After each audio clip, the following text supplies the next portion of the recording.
All right, so good afternoon, everyone. Welcome to the Skill Up Show. Welcome, welcome, welcome. How are you doing this afternoon? This afternoon, where we'll be talking about how to help your child, how to help your toddler move to the next phase of their life. Basically, we're talking about transition today in using one term, right? We're talking about how we can help our toddlers transition to the next phase of their lives, how we can help our toddlers move to the next phase of their lives. My name is Maribel Chima. I am the founder of the Parenting Through Mentorship Academy and PTM Resource, and I am the proud matron of the Mastermind Circle. Yes, the Mastermind Circle is that program, okay, at that platform that we have in the Parenting Through Mentorship Academy, where we help preteens and young children begin to maximize their potentials. We want to help children know that they are so important in their own lives that they take the front stage in their lives. Yes, very, very key that we point children to these things as early as possible so that they can begin to take the front stage in their own lives. Now, what we have come to realize working with preteens and young children is that the moment parents miss it during the first 2 or 3 phases of the children's life. Yes, when your child is an infant, when your child becomes a toddler, and when your child becomes a preschooler. This is between ages 0 and 5. If you miss it during these phases in the lives of your children, then they begin to struggle right from when they are young children and preteens. And this is what we are hoping we can help you mitigate. Yes, this is what we're hoping we can help you begin to look at and work on, even as a parent of a young child below 5, as a parent of a child between the ages of 0 and 5. Yes, who is with me? If you are with me, don't just be in the background. I need you to say something in the comments so that I know that you have joined us. Hi, Ivy. How are you doing? Thank you for joining. All right. Do you know someone that needs to be here? Anybody? Are you joining? Have you joined us right now? Are you watching us on YouTube? Are you on the Facebook group? If you know someone that needs to be here, why don't you go ahead and tag them? For a bit we stopped having for a couple of weeks we didn't have the Skill Up Show in the group, and so we noticed that somehow a lot of people probably think that we're not back on the show, but we are back on the show. So if you have someone that you need to tag to join us, then go ahead and tag them so that they can join us on the show. If you are on YouTube and you have not subscribed to our YouTube channel, it is a good time for you to do that right now. When you do subscribe, remember to click the notification button so that whenever we go live, you can see that we are live and you can join us. All right, so let's go straight into it. And if you're catching the replay, let us know that you have joined us and you are catching the replay, and let us know where you are joining us from. Welcome to the Skill Up Show. Now, do you know that your children, your toddlers. Now, when I'm talking about toddlers, I'm talking about your children between ages 1 and 3. Do you know that your toddler, I mean, almost every toddler makes a mess? Abby, your own toddler doesn't, your 0 to 3 year olds or your 1 to 3 year olds. Every toddler makes a lot of mess. And do you know why they do that? They do that because the learning is in the mess. At this stage of the child's life, the child is trying to understand their environment. The child is trying to become a citizen of this environment where they find themselves. So, the only way that they can get to understand the environment at this stage of their life is by engaging with the environment. So, learning for your child during this stage of their life is very sensory. So, your child needs to touch, your child needs to play, right? They need to touch, they need to taste, they need to smell, they need to do all of these things, that will help them interact, through their sensory, from through their senses, basically, to understand the things around them. No wonder the first thing your 2 year old does when he gets anything at all is to either touch it, throw it around, because touching also includes throwing it around. Hi, Vodina. Good to have you here. Hi. Oh, is that my Oga at the top? Good afternoon, Amobi. If you're there, you're watching. All right. So if you are a parent of a toddler, please don't even go halfway in this show, because we have a lot coming for you. You need to be here. You need to understand these things, because what we have realized is a lot of times parents do not understand their toddlers. We don't understand our 2-year-olds, our 3-year-olds. Even when they become preschoolers, most of us still do not understand our 4 and 5-year-olds. And so we do the exact things that will make a mess of these children just because we don't understand them, and we become the real problems in the lives of these children.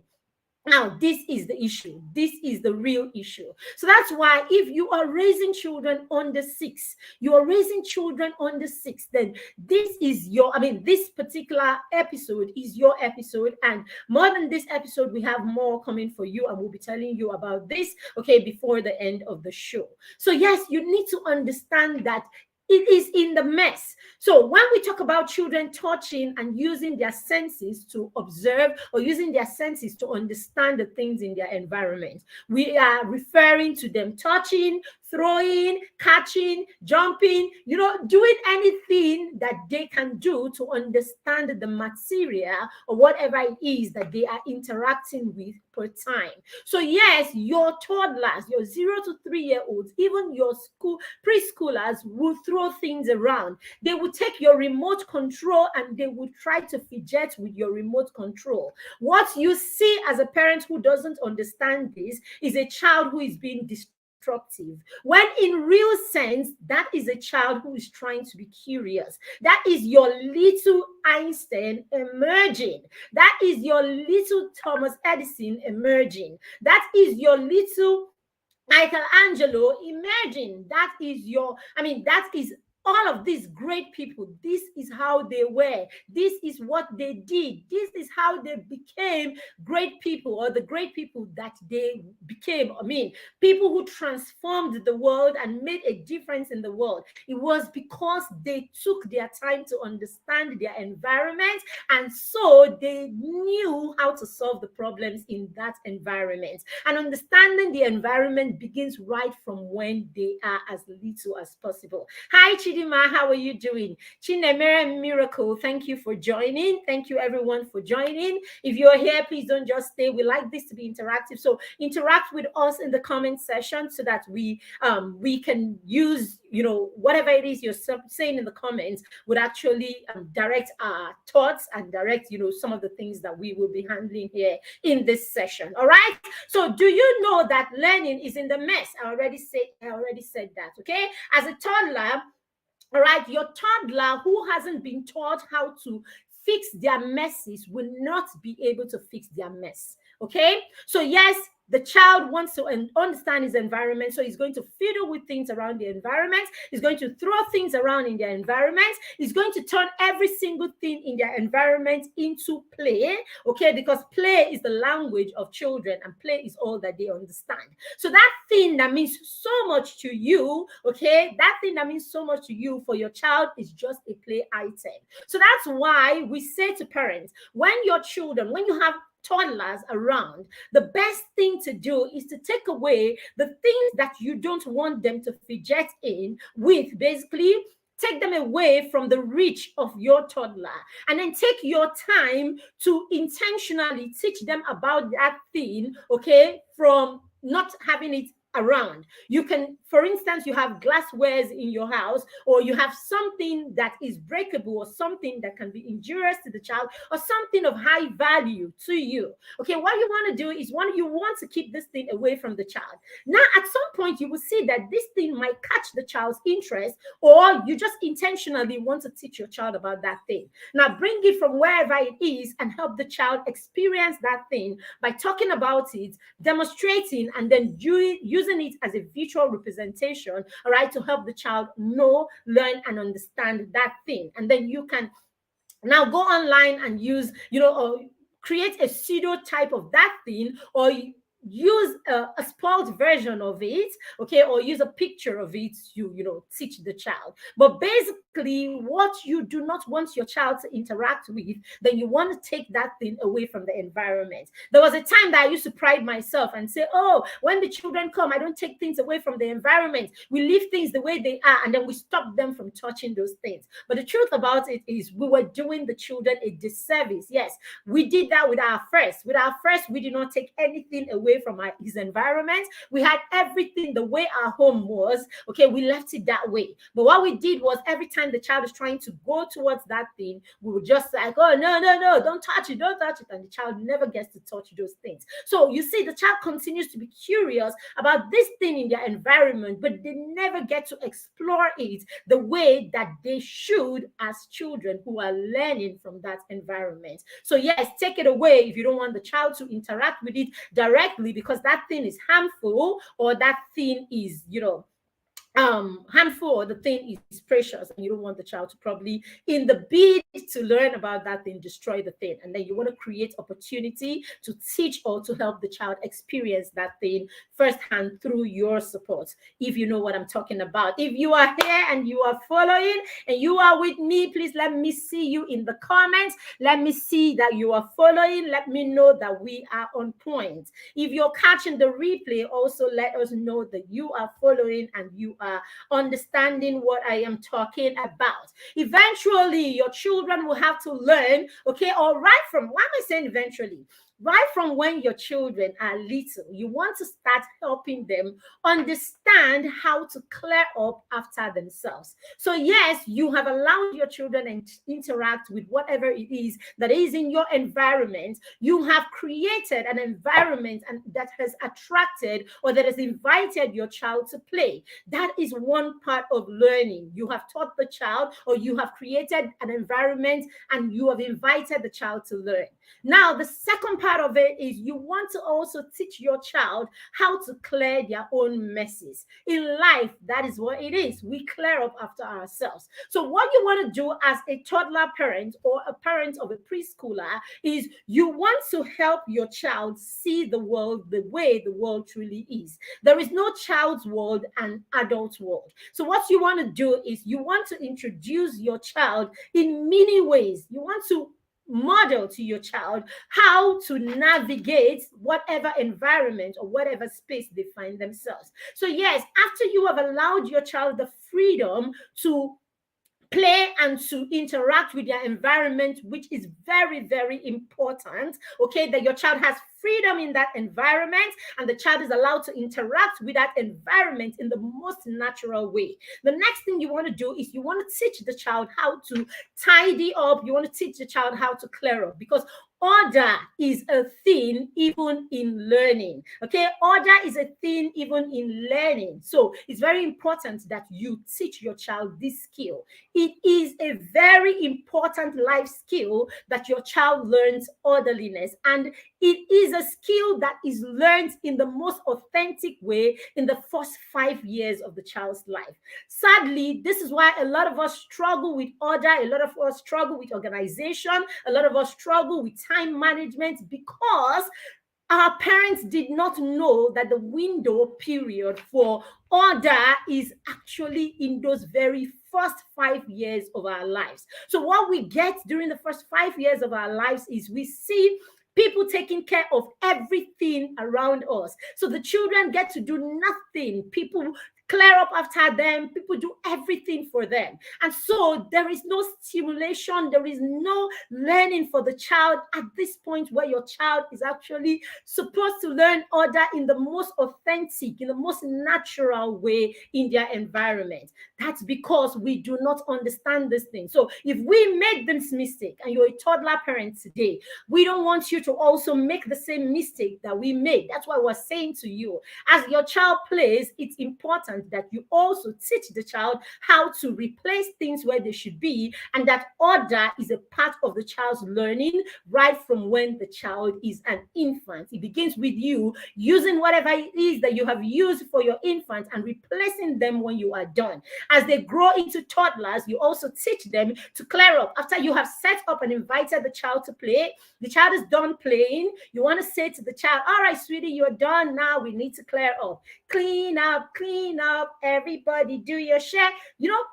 Things like that. Do it in a playful way, sing songs around it, talk. While you're doing this, do a competition while you're doing this, whatever it is that you can use as prompts, whatever it is that you can use to help that use as an antecedent, okay? Whatever it is that you can use to increase the chances of your child doing that thing, go ahead and do it just to help your child learn order. It is very, very key.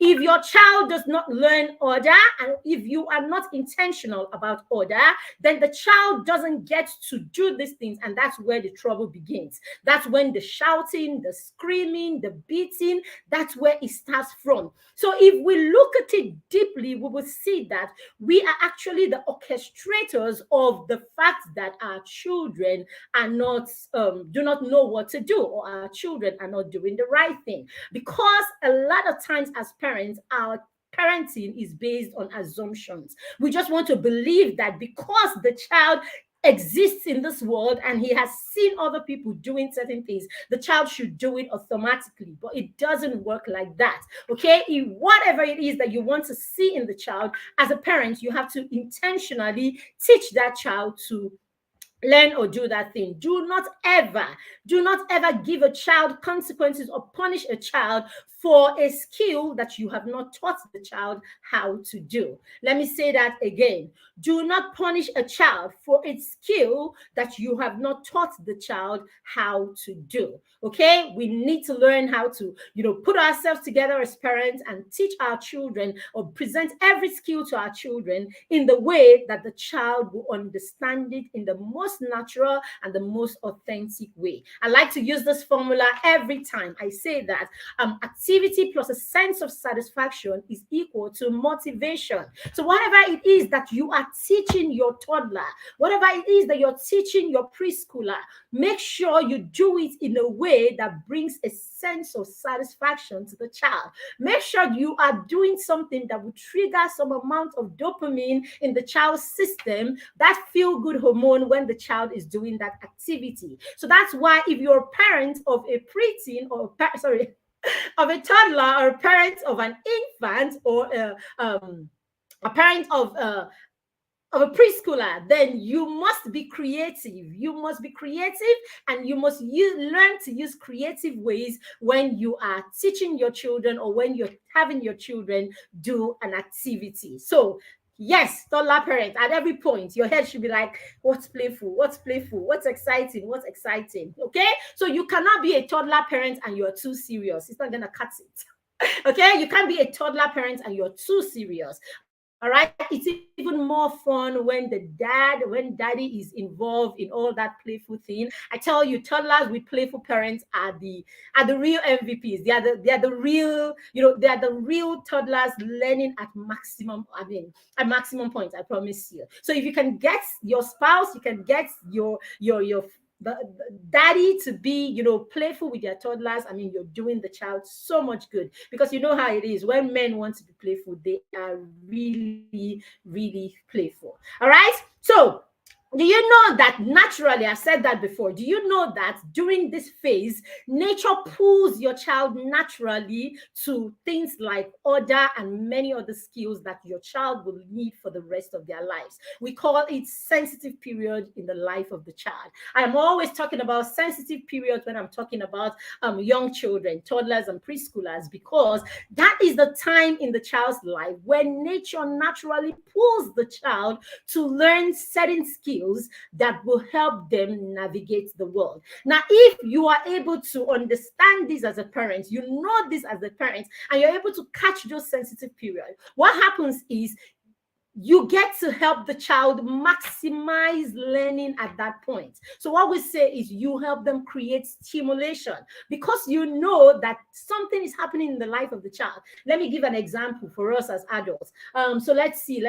So let's see, your child at a point, say your 15-year-old is interested in baking, right?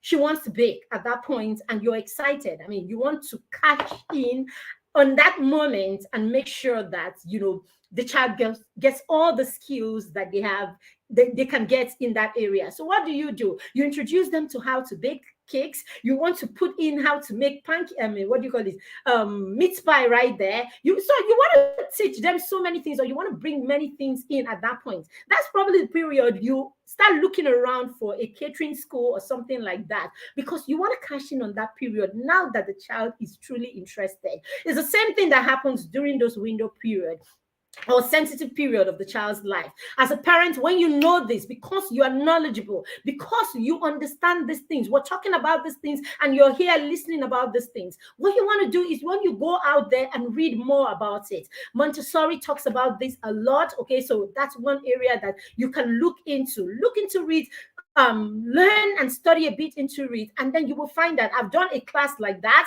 Yes, what class was that? We had a class like that not so long ago when we're talking about how you can help your children. I've forgotten what course exactly it was, but in that course we talked about sensitive period. We talked about each sensitive period, basically what sensitive period your child is in when your child is about 1 year and 2 years and all of that. You want to check it. Maybe I'll look for it and put a link.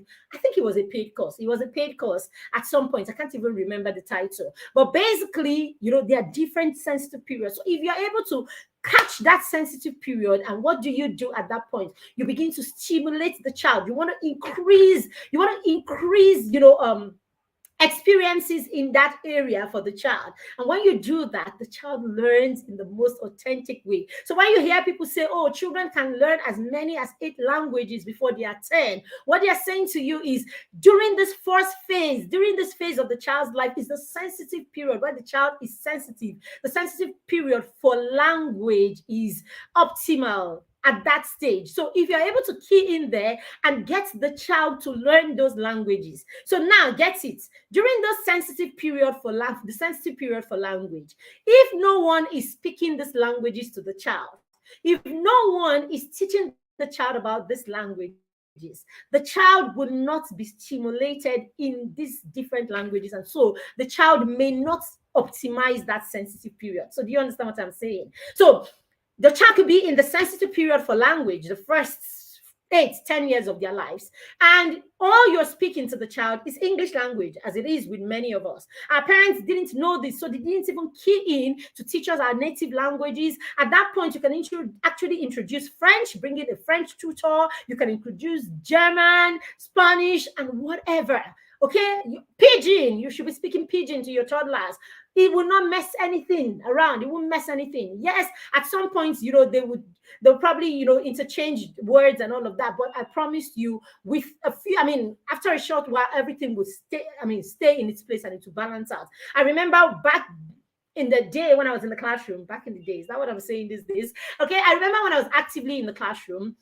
Okay, I taught in a school where there were a lot of Hausa children, all right? A lot of Hausa children. And when they come into pre-kindergarten and kindergarten, when they come in at 3 and 4, you realize that many of them speak only Hausa language when they come in. I think Hausa people do this thing, and I think it's it's a great thing that they do. We should all start learning from them. They actually start teaching their children Hausa language first. So they come into school, and sometimes you will see children of affluent parents.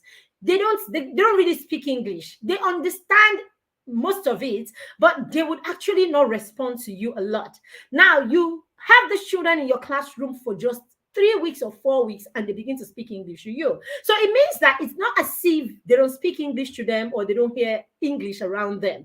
It just happens that the Hausa language is the major language that their parents interact with them, with basically. And so this is the language that the child will spontaneously, gravitate towards. But you realize that within a few weeks of being in school, they begin to speak in English. And sometimes some of them, they have like the coolest accents and all of that, and all. So before you know it, this child is already speaking two languages. So imagine that you put in French in there, like seriously, and any other language that you want, even Pidgin English. I'm telling you, it's a matter of time. The children will compartmentalize each of these languages, and your child can actually get to speak 5, 6, 7 languages if only you stimulate them in each of these areas. So it's the same thing, areas. It's the same thing with organization and every other thing that your toddlers or your preschoolers need to navigate the world. Okay, organization, problem solving skills, controlling their emotions, social skills, everything that they need to navigate. Okay, if we do not create stimulation in their environment, then the children may be there listening to you, seeing you, and picking a bit here and there, but that phase is not maximized, or that skill is not maximized because there isn't enough stimulation in the environment to help the child maximize that phase in their lives. Am I making sense? If I am, please let me see you in the comment section. Let me know that you are following me and I'm not just saying too many things at the same time, because I have the tendency to, right? All right. So, as I said, nature will pull your child naturally, okay? So children may attempt. So now we're talking about your toddlers and how to help your toddlers transition from that phase where they are toddlers to the phase where they are preschoolers, or your preschoolers transition from there to the phase where they are school age, basically, and they go to school for the first time. Now, each of these phases for us as parents, we think it's nothing, but each of these phases is a huge milestone for your child. The child may not be able to say to you, oh, I'm struggling. The child may not be able to make you understand that the child is going through a lot, but we as parents need to stop thinking that your child their mental capacity is at the same level as yours. It is not, dear parents. So stop trivializing the struggles that your children have. Stop trivializing that your children are going through a lot of changes in their lives. Stop it and start looking at these children as people who are actually growing and passing from one phase to the other, and that there are struggles in these phases. Think of it this way. You used to be, for instance, let's say you used to be in the, okay, let me use myself for example, okay? I used to be in the banking industry at some point, and from the banking industry, I had to move into the education sector. I moved into the education sector. Now, it wasn't easy peasy. I moved from all that I knew at the time, right? The work process, the process in my job, all of the routines and all of that, me having to sit and talk to customers at a level, and all of that. And I had to move into a classroom where I had to bring myself down, and someone had a problem with me wearing high heels. I had to wear flat shoes, and I had to bring myself to the level where at the time, okay, where a 5-year-old or a 7-year-old has to understand me. I had to understand that, whether you're angry or you're not, you have to keep your tone at a level. See, it was a lot doing that whole transition from the banking industry to the education industry. All right. Now, it's the same thing for your child, moving from that phase of their lives where anything they just had to wake up at any point, do as they liked, and all of that. Then they move from there right to just going into a school system where there is structure and all of that. For us, we think the only effort we should make, or the only big deal there, is that the child has to carry a new bag, a lunch box, and they're excited to be in school uniforms. If you know all that the child is going, or what the child is probably going through mentally or psychologically at that time, then we will understand why we raise people, especially in this part of the world, who are not in tune with their emotions, with their feelings and all of that, because we raise them without paying attention or giving any notice to their emotions and their psychological states at every point. So That's the issue. So at the end of the day, we brag and we tell ourselves, oh, we're black people, we are strong, nothing fizzles us. But hey, come back and look at the society and the mess in the society today, how people would do things and there's no remorse. It comes from that place where your emotions have never really mattered. So why is the next person's emotion a big thing? So that's why we see people who go through mental health issues, we see people who are going through pain, and we are trying to force them or teach them how to go through their pains. Because hey, a lot of the times that is how it has always been. This is what we know, where emotions are not considered, what people are going through are not considered. Mental health is not considered until the person has died. Then we'll come and carry placard and we say justice for this or justice for that. Even the people in our home that we should be looking at right now and paying attention to their mental health and all of that, we don't. It's only when people die. The only time we get touched in this part of the world is when people have died. Anyway, that's a matter for another day. All right, so your children are transitioning from one phase to the next in their lives, and each of these phases are not easy feats for the children. You as their caregivers, you as their parents are primarily responsible for helping the children transition easily or transition effortlessly from one phase to the other. And how they do this is dependent on how supportive you are as a parent. By the time your toddler is about 3 years, you see naturally the need for independence begins to kick in. In fact, for some of them as early as 2, the need for independence naturally begins to kick in. And that's because nature is perfect. God is perfect in the way he has programmed and the timelines that he has created. We are the ones that will continue with our I too know to alter and to force the things that we think, okay, are right. You know how we say it. I beg everybody, do what is right for your child. Who told you that what you think is right for your child is what is right for your child? All right? Who told you that by virtue of the fact that you birthed a child without any learning, without any understanding, without anything, you now know what is right for the child? Who told you it's an instinct thing? They've lied to us too much, too many lies they've told us. A lot of things are not instinctive. Go back to the scripture and look at it. You will see that a lot of things are not are not instinctive. I mean, there were always rules. Why did God have to tell the Israelites? I mean, he practically told his people how to eat. He told them how to sit when they eat. He told them how to do everything. Everything. I was listening to a session today at the Intentional Parent Academy, and a parent was talking, a man, a father, it was amazing. A father was talking about how, in his faith, basically, in his faith, how before you can become a priest, basically, okay, he was trying to analyze the fact that there's a sacrament. Okay, I'm deviating, but let me do this for understanding. So he was talking about the fact that, in the Catholic Church, the sacrament of matrimony, that's marriage, and the priestly sacrament are, basically, it's one or the other. So they are on the same level, quote and unquote. So you are either taking the matrimony or you're taking, this sacrament of celibacy where you are a priest or, a nun and you're not going to marry.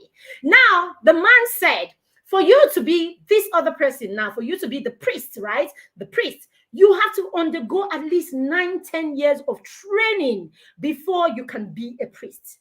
Now, the same sacrament that is next, okay, that is pari passu, with this one, you practically have no training to do it. In fact, the most you can get is that you go for marriage classes for 6 months, once in a week. Put that together, probably 24 lessons in 6 months is what helps you graduate to come and be a parent who is going to raise human beings, who is going to influence human beings, whose ideology another person's life is going to depend on, whose mindset is going to create another. You are a co-creator with God, yet all that you do to learn how to create with God, to nurture a human being and all of that is just 24 lessons. Because, hey, the truth about it is you cannot, what's that? I saw a saying today. Where did I write that saying? It actually says, it says, if you teach today's child, let me say it. It said, if we teach today as we were taught yesterday, we rob our children of tomorrow. So basically, you cannot teach the 21st century child. You can't teach a child who has technology at the tip of his finger, a child who has information like this, a child who is growing in the world that you do not even understand or that you were not present in as a child. If you raise them the way you were raised in your village, in Otupo or in Kakwagom, if you raise them the same way, then you are robbing them of the future that is ahead, because the time when you were raised had no idea of what the next 5 years or 10 years is going to be. So your child needs to be equipped for this season for them to transition into the next one. So you cannot use the template of when you were raised 30 years ago to come and raise a child that will thrive in the 21st century and can actually transition easily to the next century. It's not going to work. You're going to rob them of that future. So back to what we're saying about our toddlers. So yes, you would have to learn how to do all of these, So what am I trying to say? I'm trying to say that there is a place of understanding, there's a place of learning, there's a place of equipping yourself as a parent if you're going to raise children who will thrive in this world today. All right, so there is a place. So your child will begin to attempt to be independent by the time they are 2 and 3. Okay, that is because nature has made it so that each of us as individuals are supposed to be independent. So all those 5 nannies that you have at home, the one that carries bag, the one that wears socks, the one that wears pants, the one that lifts your 5-year-old into the bathtub, lifts them when they are 6, the one that creams your 7-year-old, and all of that, plus you that you will choose clothes for them till they are 13 because they cannot be caught dressed down. All of those things that you are doing, this is you stifling the child's ability to be independent. This is you standing in the way of nature. This is you not allowing your child to transition to the next phase. This is you taking or robbing the child of independence. And so what happens? We are now raising children who are dependent. And then when they become dependent because we did not allow them to go through nature the way nature created or God created it to be. Later, this is the bad thing about us. Our problem, they are very plenty. By the time the child is 15, it is the same you that will sit down in gatherings and talk about how this Gen Z, their problems are too many. The children are horrible. The children are this. The children are that. Oh, Gen Z this, Gen Z that. And we say it. That's the irony of it. We say it in a way that removes us from the dynamics. So most times when I am in a gathering and people are talking how messed up Gen Z or Generation Alpha is, they're talking about how children ages 0 to say 25, 26. When they're talking about this, I look at them and I'm like, they are not the problem. It's the people raising them. So we are actually a generation that is raising the poorest. I mean, we are a generation that is doing the most terrible work when it comes to raising children so far. We are the most terrible set of parents that the world has seen yet. And that is because we are plunged into a world that nobody prepared us for. Yes, we're plunged into a world that nobody prepared us for. We are plunged into a world where we have to deal with, what do they call them? Deal with technology natives, internet natives. We're dealing with natives when we are just migrants. So we don't understand. We cannot think as fast as they can, especially when it has to do with navigating the things, in their environments today. So yes, your child will get to that point where the child wants independence. Now, this is where you come in. This is when you begin to help them step into that space where the child can now begin to, practice that independence. Because it is in that independence that your child's self-esteem is dependent. It is in that independence that their confidence is dependent. Their problem-solving skills, their resilience, their boldness, all of it is dependent on how you allow them exercise the independence. Because at this stage of their lives, there are only 2 things that will matter, maybe 3 that will matter. The ability for them to be safe and free in their environment, to interact and to understand their environment.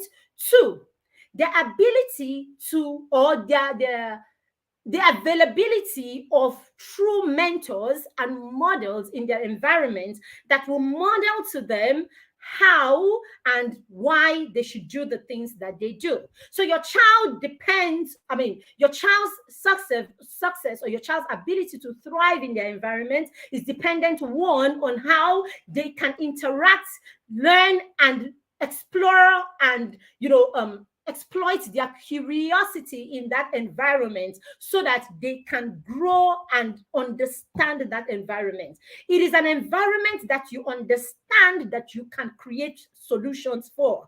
If you do not understand an environment, you cannot create solutions for that environment. No wonder your phone is bad and your child says to you, give it to me. And they take it and they fix it in a few minutes because they understand that environment in a way that you do not understand. No wonder something is bad around the house, and before you know it, your 12-year-old is taking it and is fixing it because what? They understand the environment that is that item in a way that you do not understand. So how about allowing your children the freedom to play? Because as we said, play is the language of children. All right.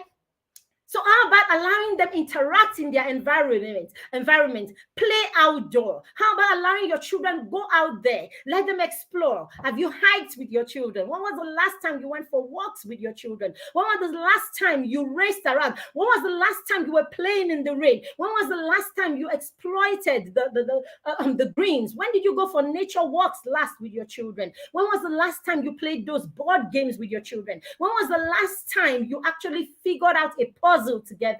When was the last time you were bonding with your children? When was the last time you were talking about how you grew with your children and the experiences that you had? When was the last time you were creating experiences for your children? So basically, while your children do this in an authentic way, in a way that brings a sense of satisfaction, as I said, then the more your children are understanding their environment, the more they are understanding their history, the more they are understanding their origin, the more they are learning from their environment, because you have given them the advantage as a parent, because you are knowledgeable and you know what to do. Okay? So that's the one. Then the number two is what? I said number two is the fact that as the parent, you are there to model to your child. What are you modeling for your child to see? What are you, if your child spoke the way you spoke, will you be proud of them? If your child talks to you the way you talk to them, would you be proud of them? If your child treats his wife the way you treat your spouse, would you be proud of them? If your child talks to your husband the way you talk to your husband, would you be proud of them? If your child treats the next person, okay, because of the way you treat your domestic staff and the people around you, would you be proud of them? I was in a conversation with my friends the other day, and we're talking about the fact that, how children these days, you would actually take up something and you're doing a task or you're doing something, and the children, let's say you're sweeping and the children will actually raise their leg for you to sweep and pass, and and all of that. And the conversation was coming from the place of, hey, these children, their own is plenty and all of that. And I started, I'm like, but let's think about it. Let's think about it. Why should the child actually take the broom from you? Why should the child actually do those things when the child has had people do this for them all their life? Your 14-year-old still has a maid coming to his room, clean his room. Someone still does his laundry. He still stands by the door and calls out someone and tells the person to give him his this and that and all of that. So your 14-year-old still has all of this. Your 15-year-old has all of this. Now, why do you expect them really? Right? And then they see you yell at these people, shout at these people. They see the way you treat these people. Okay? And then what are you saying? What exactly are you expecting from them? So basically, our children will treat people the way we treat people. Our children will talk to us. One day, a time will come in their lives where that's natural instinct to be afraid of you because of your size. I hope you know that most of the fear that your children have, okay, of you, especially if you're a parent who is constantly shouting and hitting and beating them, it's actually, most of it comes from the fact that they know that they can't hit you back. They know that they cannot they don't have the might, they don't have the strength, right, to stand up to you. I hope you know that. I hope you know that it's not honor that your child sits down there and you're beating the child and all of that. That's not honor. That's not how you teach your child honor. I hope you know that. Okay, so the truth about it is a lot of times we are quote and unquote bullying the children when we do this to them because really we know that they can stand up to us. That's why some of you will say, yeah, I do it then when they are young. As soon as they are 16 or they are 17, I stop. Why are you stopping? Is it not your child? Did anything stop? Is the child not still your child? Beat them. You beat them at 4, beat them at 18. You beat them at 10, beat them at 20. In fact, when they are still in your home at 21, still beat them.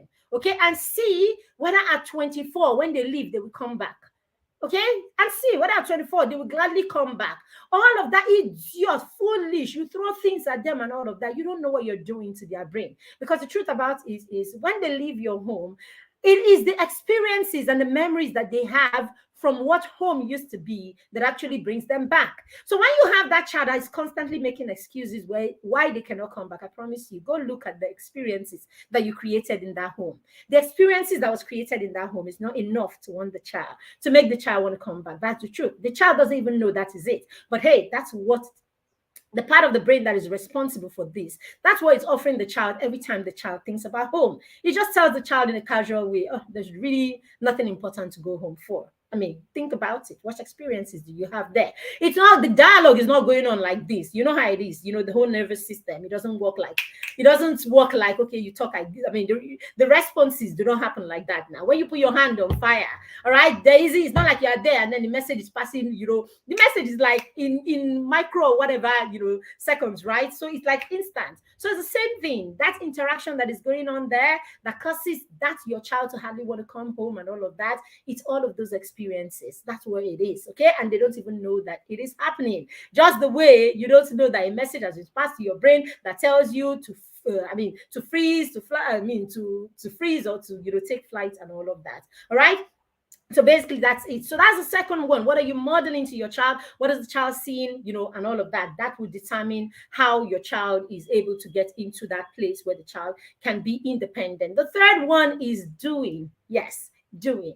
Children learn by doing. Children learn by doing. Whatever it is that you're going to be able to do in this life, you must practice. So I say to the children in our mastermind program, okay, so the mastermind program is a peer mentorship and accountability program that we have for young children and preteens, children between 6 and 14, where you bring your children to us and it's a yearly subscription. We work with your children for an entire year, where we are practically parenting with you as you are parenting your children. Your children are getting double dose. But you see the difference between you and us?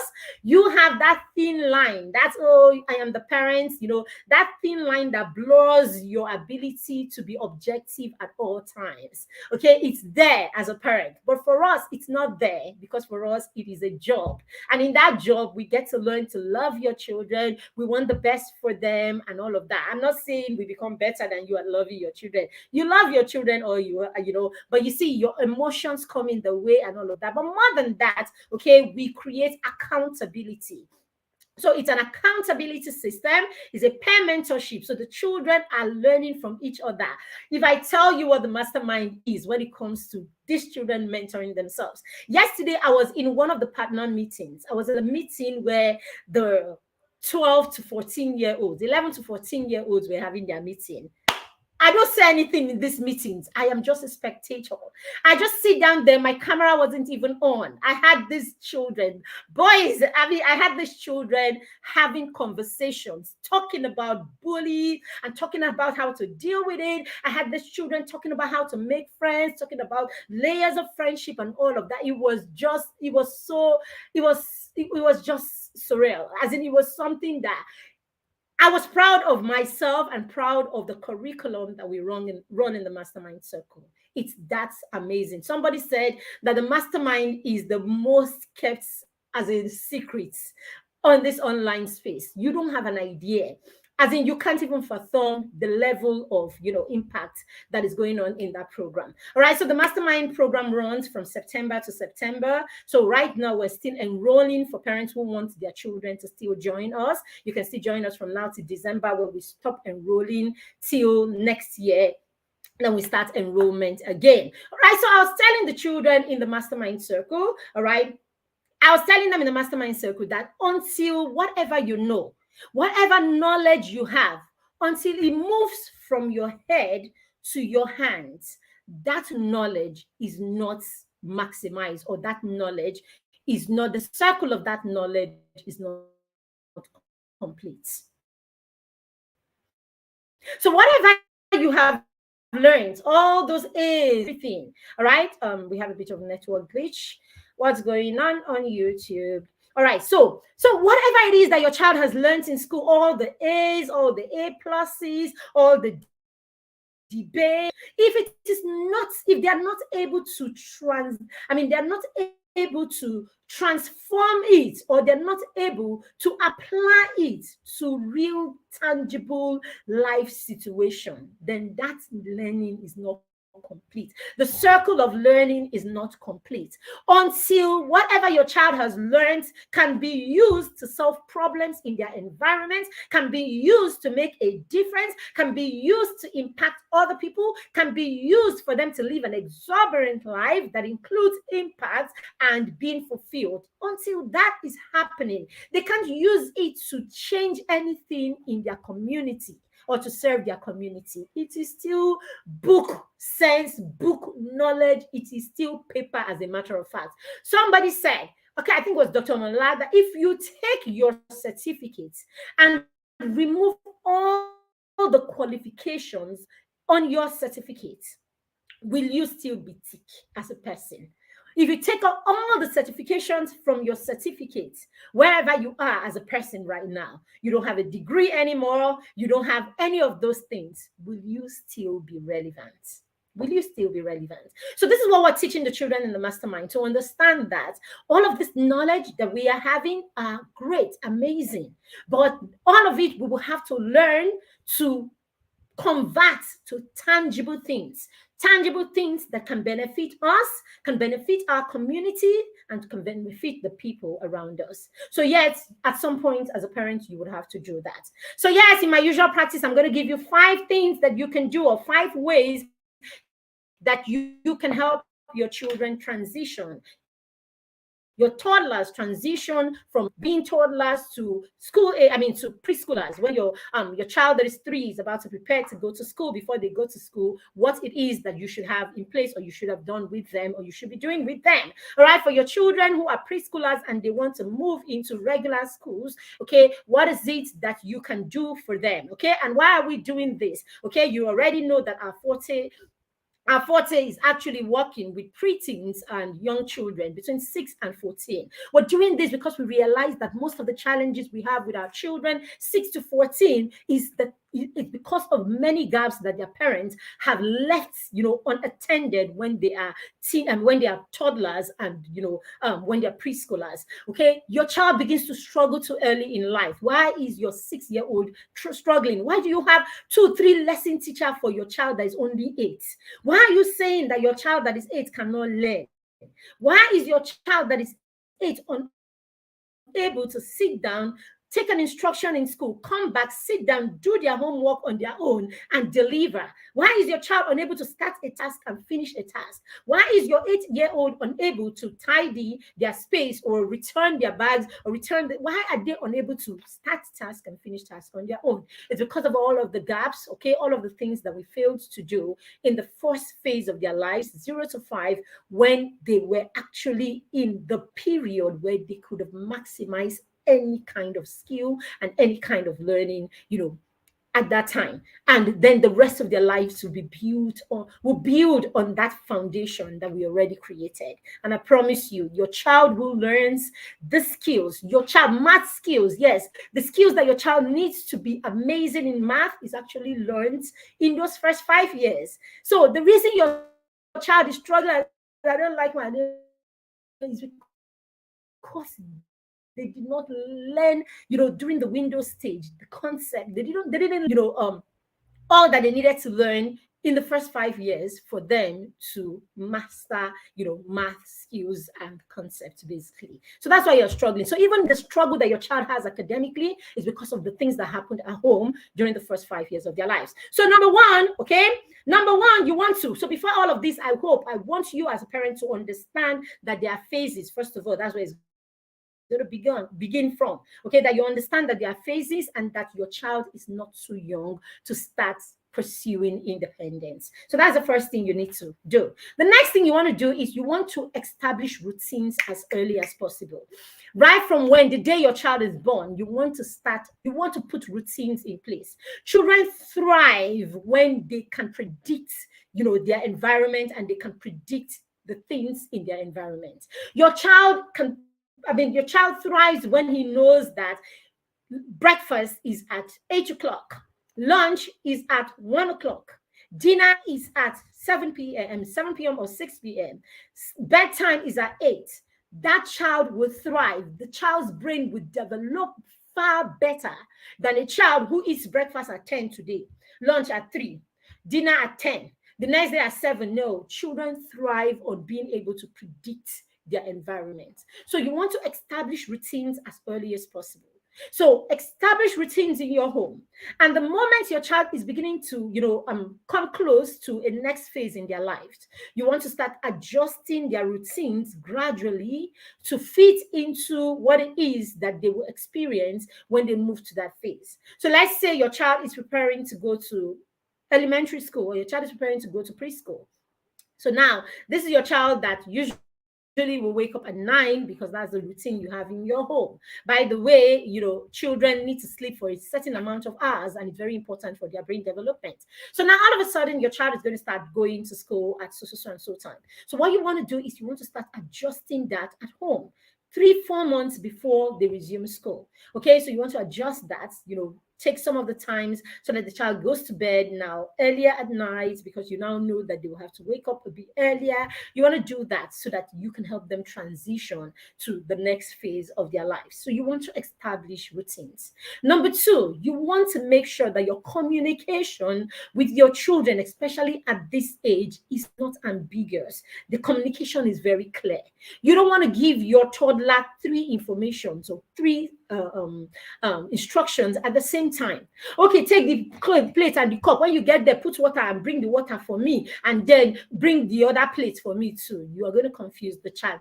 They don't have the ability to do. They have the capacity for so much, but at that point, okay, they can learn one thing at a time. Okay, so get over this whole thing of multitasking. Don't try it with your children. Let them do one thing at a time.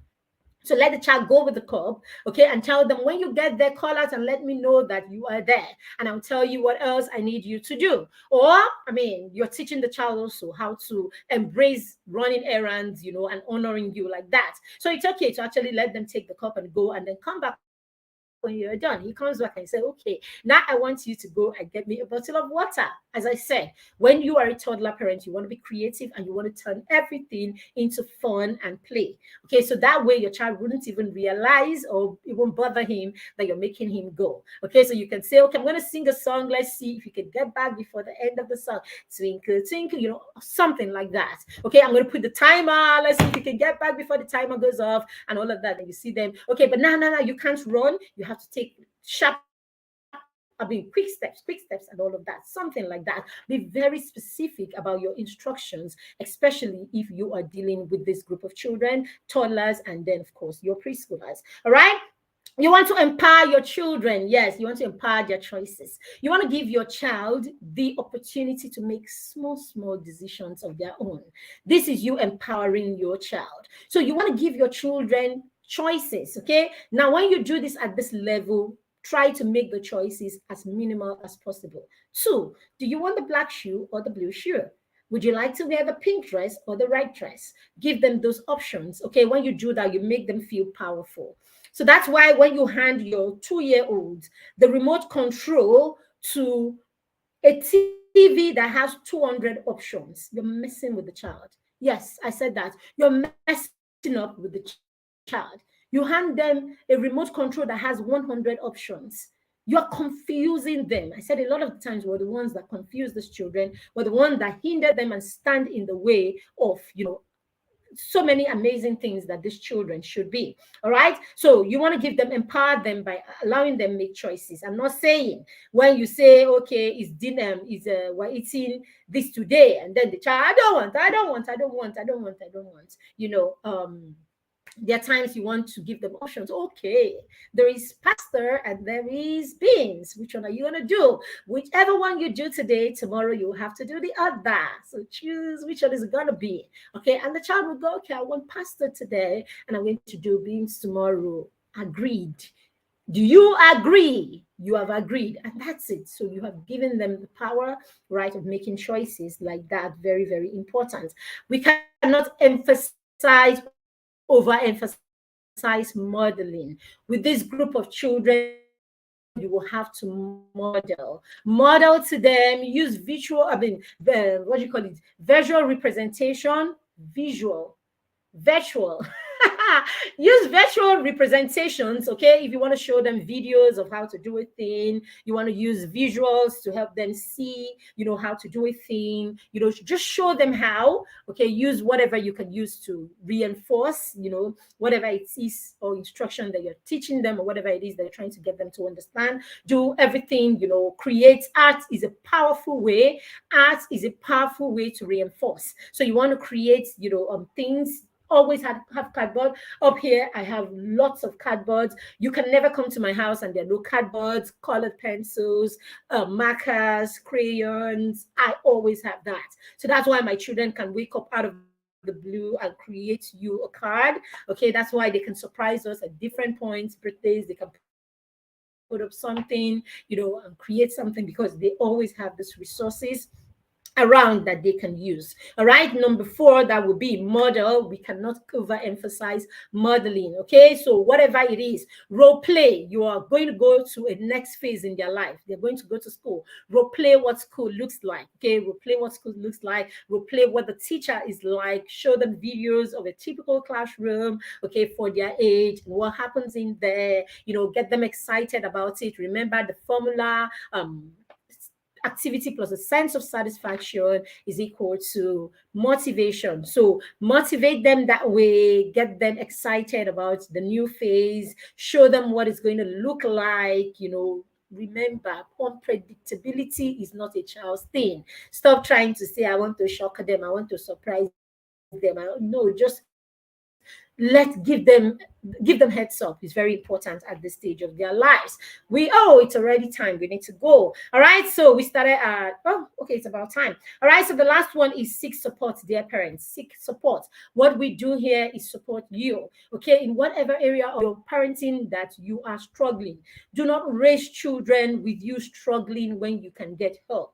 Seek help, seek support. Okay, so that brings me to the masterclass that we're having for toddler parents. All right, so because in this month of October, we have dedicated October and the early part of November to empower you as toddler parents, because we are tired of struggling with our preteens when they come to us to the mastermind circle. Okay, so we want happy, we want um young children and preteens when they come to us in the mastermind circle, because then it makes it easy for us to run and prepare them for when they will become teenagers. So because of this is why we're empowering toddler parents in this month. We have a free webinar, no, free masterclass, robust, heavy masterclass that is coming up next week, Saturday, this Saturday. Yes, and no, as it is, maybe we should shift it for a few days or a few weeks, a few days, maybe part of it.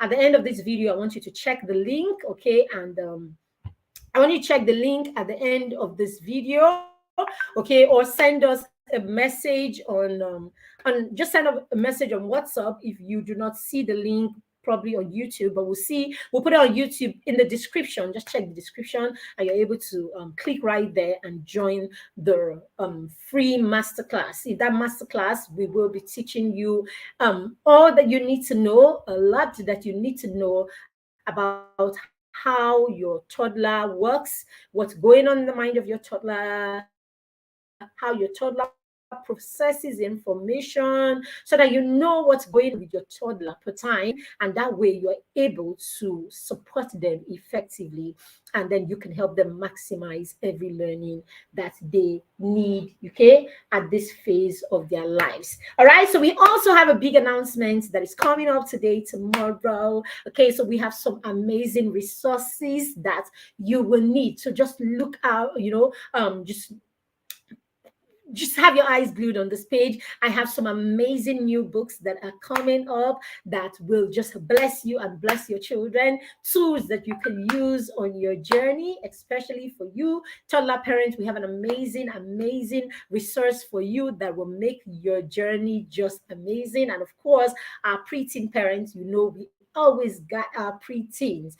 We have amazing resources that will help you empower these children. We're all about skilling up. We are all about skilling up and everything that we can do to skill up your child to navigate the world effectively, then you can count us in.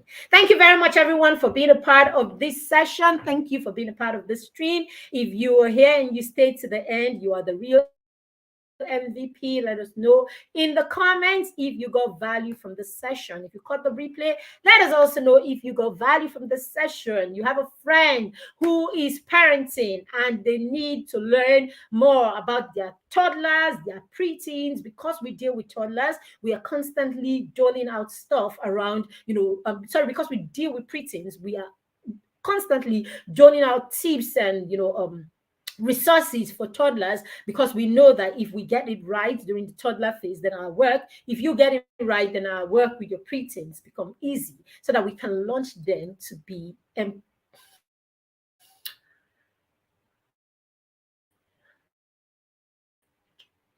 we want them to be skilled and productive teenagers. Yes. So we want to, by the time our children are teenagers, we want to make sure that we have equipped them so much that they are productive, they are ready to fly. We want to give them wings. Yes, we want to give your preteens wings so that by the time they become teenagers, they will take off.